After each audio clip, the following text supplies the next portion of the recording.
దేవుని నామానికే స్తోత్రం కలుగును గాక. ప్రియులారా, అందరూ బాగున్నారా? మనం ప్రకటన గ్రంథం గురించి ధ్యానించుకుంటూ వచ్చాము. ఇప్పుడు మరి 4వ సంఘమైనటువంటి తుయతైరా పట్టణాన్ని గురించి మనము తెలుసుకోబోతున్నాం.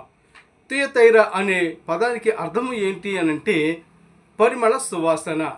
చూసారా, ఈ సంఘము పరిమళ సువాసనగా ప్రారంభమైనటువంటి ఈ తుయతైరా సంఘము దేవుని చేత తప్పులు మోపించుకునే దానిగా ఉంది. చూస్తారా ప్రియులారా, మన ఆత్మీయ జీవితము ఎలా ఉంటుందంటే, ఒక విశ్వాసి ఆత్మీయ జీవితాన్ని ప్రారంభిస్తాడు. అలా ప్రారంభిస్తూ చివరికి కొన్ని సంవత్సరాలైన తర్వాత మొదటి ప్రేమ, మొదటి ఆసక్తి, మొదటి ప్రార్థన జీవితము వారిలో ఉండకుండా కొద్దిగా లోకానికి చోటిచ్చేటటువంటి పరిస్థితులు వస్తాయి. అదేవిధముగా ఒక సంఘము, దేవుని సేవకుడు మొట్టమొదట ఆత్మీయంగానే ప్రారంభిస్తారు.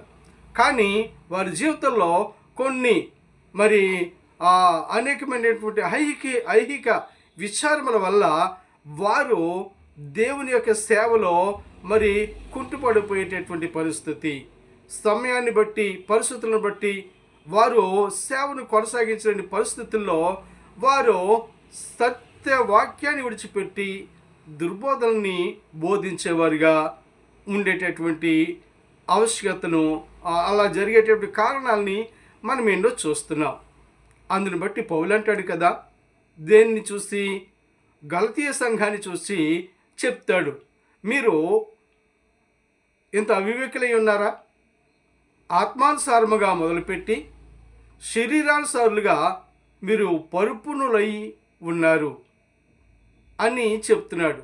అవును ప్రియులరా, ఆత్మీయంగానే మొదలు పెడతాం, ఆత్మీయ జీవితంలోనే ఉంటాం. కానీ ప్రియులరా, అది రాను రాను మన యొక్క పరిస్థితులను బట్టి ఆ యొక్క మరి ఆ స్థితిని, స్థాయిని మర్చిపోయి దేవునికి నమ్మకంగా ఉండలేనటువంటి పరిస్థితుల్లో ఉండేటటువంటి సంఘాలు మనకి కనిపిస్తూ ఉంటున్నాయి. దీన్ని బట్టి మనం నేర్చుకునేది ఏంటి అని అంటే, ఆత్మీయంగా ప్రారంభించినటువంటి పరిమళ సువాసనగా ప్రారంభమైన తుయతైరా సంఘము ప్రియులరా, అది నిర్జీవ స్థితిలోనికి వచ్చింది.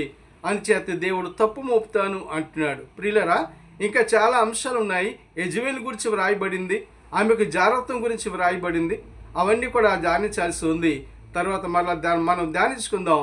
ప్రస్తుతం తుయతైరా సంఘాన్ని బట్టి విషయాలు తెలియచేస్తాను. దేవుడు మిమ్మల్ని దీవించునుగాక. దేవుని యొక్క వాక్యం ద్వారా మీరు బలపడుదురుగాక. దేవునికే మహిమ